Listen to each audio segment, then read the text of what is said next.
This video is brought to you in part by Zeal Sound and viewers like you. Thank you. Yo, Speedy, clip this one.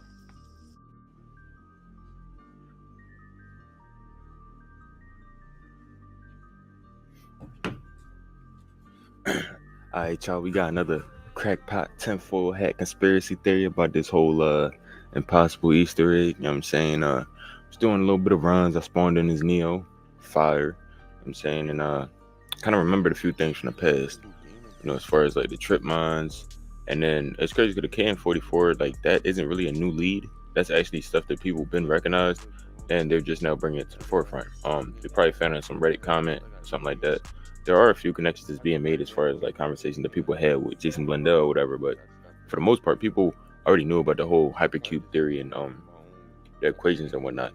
And my problem with that is the fact that y'all knew that for years and y'all never applied it to the game is crazy to me, you know. And then a lot of people admitted to giving up on the search because they were just not motivated enough, and that's just sad to me. Because if fake impossible Easter egg videos are feeding people, what do you think about real research-driven videos? And you can record your own research. I don't understand why they don't record their research. Why don't you allow hunters to hunt with you? You know what I'm saying? But with that out of the way, the KN-44, right? I always start off with it.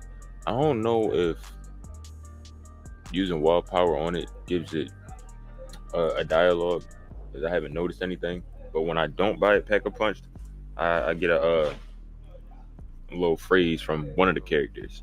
And then if you buy trip mines, that's another thing. So for me, seeing how you got the whole Noir mode and trip mines and KN-44 being more popularized, I feel like those are like really the leading theories as far as what could help solve the Easter egg, you know. And like if there's storytelling, and that's storytelling, if there's stuff within those types of files that might tell you more about the game, or you know, something as far as the coordinates, where it's located and stuff like that, what it's next to, you know, if it's so much in the game, and it's just like, man, why don't you just try? You know what I'm saying? So when I had just noticed that, I was like, well, let me see what's up the whole Noir mode thing. You know what I'm saying? You got Noir mode, use and try to do the trip mine Easter egg inside of it. I ain't get that far. I was trying to, but I ain't get that far. But then a few other things from the past hit me.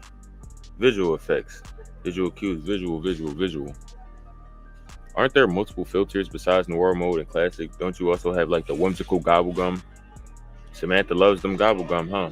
And then isn't there also another gobblegum, or is it the thermal thing? So like you got the whimsical feature that overrides the colors. You got the thermal that changes it to thermal vision, like infrared, I think. Then you got classic, which is, you know, how it looks normally, and then you got Noir mode. So why not try to play the game and see if anything looks different in those different filters? Because there would be no reason to have 4 different filters and not hide anything in it. Oh yeah, and then the beast mode filter. There's also a beast mode filter. So it's like when you have multiple different filters like that, why not look through the whole entire game with different filters? Each filter could be another dimension. So like you can only see certain things in a certain dimension. In the beast mode dimension, you're gonna be able to see certain things. You know that. In the classic dimension, you're gonna see certain things. And Noir mode, you might see certain things. With the thermal, you might see certain things. And then with the whimsical, that overrides certain colors, you might see certain things. Like the Matilda, how it's white and then the A is yellow. Why not? I'm saying, or with the flashing lights, why not use whimsical? Like I'm saying, they could probably have made the game look a certain way when it's classic. Mind you, this is one of the most beautiful games ever. Like especially Shadows of Evil. So imagine what it would look like if you had the whimsical effect on, or if you activated Noir mode and then put the whimsical effect on. You know what I'm saying, like that's what I'm about to start chasing, the visual effects. You know what I'm saying, because I feel like everything as far as like texture wise, since whatever the Easter egg is about the texture or the asset isn't going to be hard coded in, maybe you have to see it a certain type of way. So it's like just how you look at it. It's about presentation. You know what I'm saying, if it's all visual, that's just, you mean, where I'm at right about now. You know what I'm I'm saying the trip mines and the KN-44, those are always going to be part of my arsenal because I noticed that there are what's it called, like effects with it. Like, you know, I'm not superstitious, but I'm gonna take this for good luck. I'm like, huh? Like, you don't say that about any other gun. You say that about the trip mines, and then about the KN-44, you have a special dialogue. So, I mean, like those two, that might be a little something to look into. But as far as like the visual effects, I want to play the game under different visual effects and see what it does, especially if it's in black and white mode, right? They will have a black and white mode so that whatever colors you do see, like with the thermal scope or with the whimsical effect, it might highlight certain things. That's my like theory as far as like how that goes. Now, I actually think that's it. Oh no, the trip mine Easter egg. Apparently that has something to do with, like, people think that that's connected to the KN-44. Well, people think that's connected to the impossible Easter egg. They think the Noir mode and the trip mine Easter egg is connected somehow. Either that's connected or it's connected to the impossible Easter egg. So it's like, you know what I'm saying? Then it's like, can't you throw certain pictures off of the wall too? So like, what if you gotta throw them off in a certain order? Like, you might think certain things of cut content are just unused assets, but then when you actually do it, you might get a different experience. You know what I'm saying? So I just wanted to, I mean, remember, these is all just mental thoughts. You know what I'm saying? I just feel like it's too much to write down, so I'd rather record it and then save it for later. But I will take action upon all of my theories. It's not like I'm just gonna throw it out, call everybody lazy, saying that they don't know what they're doing, and then not at least try. I mean, regardless if I'm right or wrong, it gives me a reason to play the game.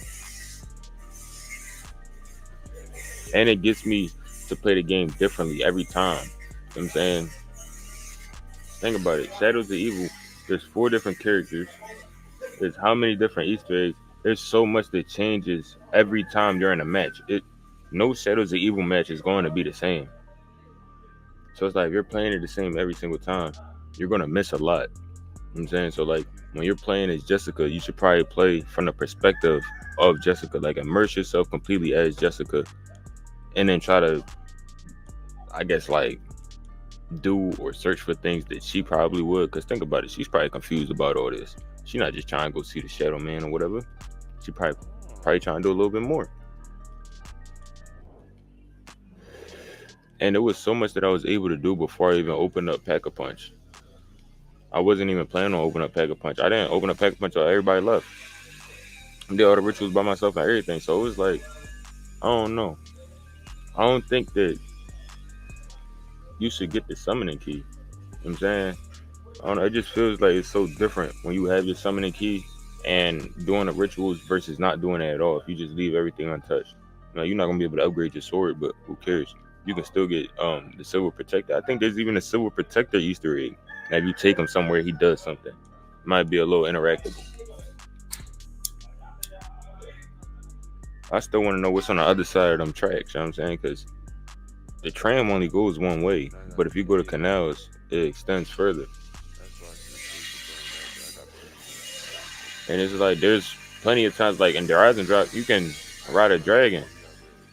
So who's to say you can't ride the tram backwards? Pause if necessary, but I'm saying, I think that's gonna be that on that. We're gonna get back up on Black Ops 3 in a little second. I just had to make